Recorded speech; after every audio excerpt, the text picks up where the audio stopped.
बलम के मीठी मीठी बोलिया, बलम के मीठी मीठी बोलिया।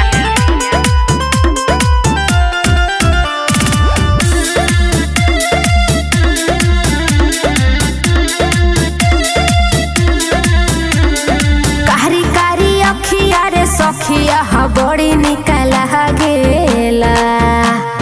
हे सखी सुना, बड़ी निकल गेला। कारी कारी अखिया रे सखिया बड़ी निकल गेला।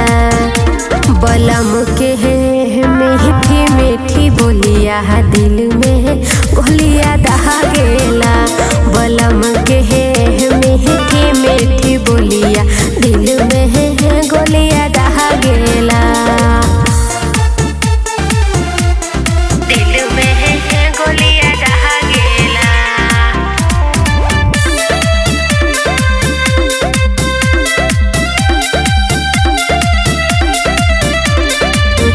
बड़ी निक लागेला जब भीड़ मोरया बेले। महारी के अखिया सखिया बतिया बतिया बेले। बड़ी मीठ बोलेले हो, बड़ी निक लागे जब भीड़ मोरया बेले। महारी के अखिया सखिया बतिया बतिया वेले। जानी जब दूर त मोरा मना ओना लागेला। बलम के मीठी मीठी बोलिया दिल में गोलिया दह गेला। बलम के मीठी मीठी बोलिया दिल में गोलिया दह गेला। दिल में गोलिया दह गेला।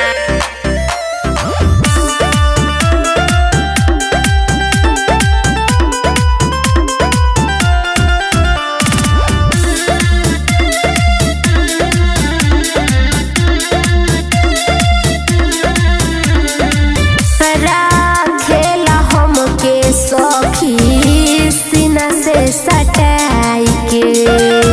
तोहर गईनी सखी पिया दूलर चन के पाके।